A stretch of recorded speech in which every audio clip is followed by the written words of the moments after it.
Foundation for Equal Rights. 4 months ago this week in Perry v. Schwarzenegger, the federal district court delivered a clear message to our nation. All Americans are entitled to the same freedoms. All Americans are worthy of the full weight and protection of our laws, and all Americans are accorded equal rights under our Constitution. But the court's decision also included a warning. Every day that Proposition 8 remains in effect is another day that harms our plaintiffs, their families, and our nation. And that's why we're here today. We ask the Ninth Circuit to uphold the district court's decision to reaffirm the American promises of equality and freedom enshrined in our Constitution, in our Declaration of Independence, and in the very soul of this nation. On behalf of Chris and Sandy and Paul and Jeff, and the millions of Americans whose rights and freedoms are being denied, we continue this fight.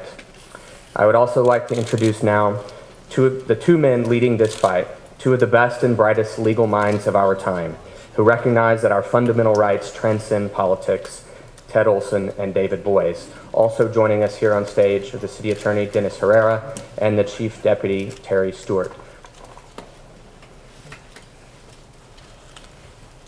Thank you. Those of you who had an opportunity to see the argument know that we had an opportunity to lay out our arguments fully and fairly with the court. We now look forward to a decision. I think fundamentally, the evidence has been from the beginning clear that marriage is a fundamental right for all people. That depriving our gay and lesbian citizens of their right to marry harms them and harms the children that they're raising. And third, there is simply no basis whatsoever for any rational belief that doing that serious harm has any benefit for anyone in our society. Quite the contrary. Discrimination hurts everyone, and discrimination against gays and lesbians hurts everyone in this country. I think that the difficulty that the proponents of Proposition 8 had, even at the very beginning on the so-called standing issue, was that none of them could come forward with any harm, any concrete harm that they'd suffered.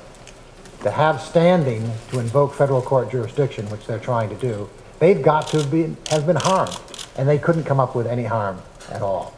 And I think that was clear from the argument. I think it's clear from the record.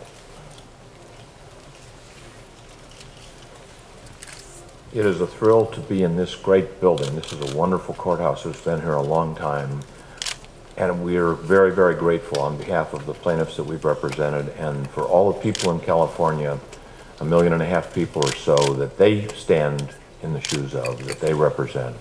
To have had an early hearing in this case, after full briefing, a decision from the Court of Appeals, from the District Court in August, and here we are in the beginning of December.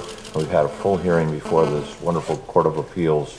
We're thrilled to have had the opportunity to present our arguments. One of the things that I mentioned today, which I think is so important, is that in enacting Proposition 8, the voters of California erected a fence around the most important relation in life, according to the Supreme Court, marriage. And it put marriage inside that fence. And it erected another fence around our gay and lesbian citizens and our friends and our colleagues. And it won't let them out of that fence into the marriage fence, the most valuable relationship in life.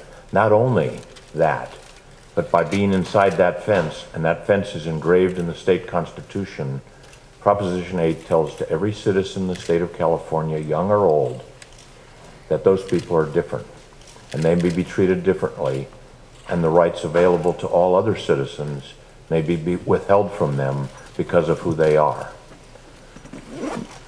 There is no question that Proposition 8 discriminates against gay and lesbian people. And there is no question that it harms them deeply every single day, continuously, grievously, and cruelly.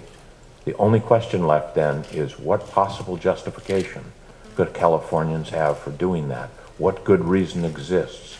And I think everyone who watched today learned that our opponents don't have a good reason, other than they don't want gay and lesbian citizens to be treated to the same rights because they think they're different. That is unconstitutional. It violates the fundamental rights under the Due Process Clause of the United States Constitution and the Equal Protection Clause of the Constitution, which says that our citizens are entitled to the protection of equal laws. Proposition 8 is not an equal law. We're looking forward to a decision from this court soon, we hope. On behalf of the City and County of San Francisco, I cannot tell you how gratified I was to have the opportunity to see all of our arguments be so adroitly presented by David and Ted and Terry.